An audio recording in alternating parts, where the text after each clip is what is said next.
வயசு போனால் ஆசை அடங்கிவிடும். சொத்து குறைந்ததும் உறவினர்கள் கலைந்து விடுவார்கள். சர்க்கரையும் உப்பும் வெள்ளை நிறமே, படிகாரமும் பாலும் வெள்ளை நிறம்தான். ஆனால் ஒன்றின் சுவை மற்றொன்றின் எதிர்மறையானது. முழுமையாக புரிந்து கொள்ளாமல் யாரையும் நம்ப வேண்டாம். பிறரை குறை சொல்வதில் உன் நேரத்தை வீணாக்காதே. மற்றவனை பற்றி குறை சொல்பவனிடத்தில் நீ பேசாதே. பலனை எதிர்பார்த்து பணிகளை செய்யாதே.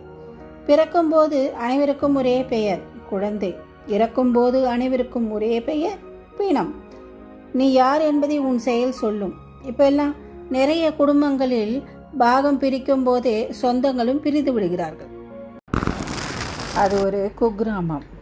அக்கா தங்கச்சிங்க 2 பேரும் ஒருவரையே கல்யாணம் பண்ணிக்கிறாங்க. 2 பேருக்குமே குழந்தை பிறக்கல. அவங்க கணவர் கொஞ்ச நாளில் இறந்துடுறாரு.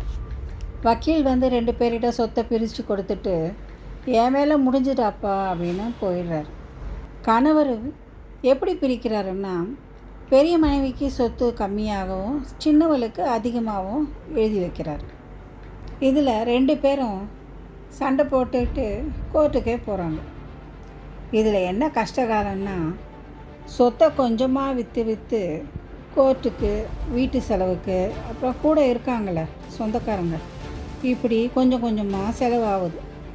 அப்போ தான் அக்கா தங்கையை கூப்பிட்டு, கோர்ட்டு கேஸுன்னு போகாமல் யாரையும் நாம் நம்ப வேணாம், நாம் 2 பேருமே ஒத்துமையாக ஒரே வீட்டில் சமைச்சு சாப்பிட்டு நிம்மதியாக இருக்கலான்னு அக்கா கறி சொல்கிறார். தங்கச்சி, அக்கா நீ ஏன்க்கா இதை முன்னவே சொல்லலை அப்படின்னு கேட்குறேன். எனக்கு இப்போதாம்மா புத்தி வந்துச்சு அப்படின்னு சொல்கிறேன். இந்த கதை இதோடு முடிஞ்சிருச்சு. ஆனால் இதில் என்னென்னா, இவர்களுக்கு இப்பொழுதாவது புத்தி வந்தது. ஆனால் நம்மவரில் சில பேருக்கு எப்போது தான் புத்தி வருமோ தெரியல. ஒரு விஐபி வீட்டு விசேஷத்துக்கு போயிருந்தேன். அங்கே சாமர்த்தியமாக ஒரு சமையல்காரர் செஞ்ச விஷயத்தை பார்த்து எனக்கு ரொம்ப ஆச்சரியமாக இருந்தது. விருதில் வந்து கேரட் அல்வாவும் போட்டிருந்தாங்க, குலோப் ஜாமுனும் பொஃபேயில் அரேஞ்ச் பண்ணி வச்சுருந்தாங்க. அந்த விஐபி ஈவெண்ட் மேனேஜரை கூப்பிட்டு, என்னப்பா அல்வா சீக்கிரமாக தீர்ந்துட்டே இருக்கு, விருந்தினர்களிடம் நான் அசிங்கமாகிட போது, இந்த குலோப்ஜான் பாட்டுக்கு அப்படியே இருக்கே அப்படின்னு பேசுகிறார்.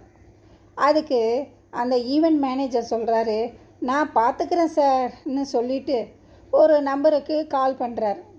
சேகர் இங்கே வாங்க, அல்வா செக்ஷனில் இருக்கிற ஜானியை தூக்கி குலோப் ஜாமுனில் போடு. அந்த குலோப் ஜாமுனில் இருக்கான் இப்போ பிரபு, அவனை தூக்கி அல்வாவில் போடு. அவ்வளோதான், ப்ராப்ளம் சால்வ்டு அப்படின்னு ஈவெண்ட் மேனேஜர் சொல்கிறார். இதிலிருந்து உங்களுக்கு என்ன புரியுதுன்னு மட்டும் எனக்கு. Thank you friends.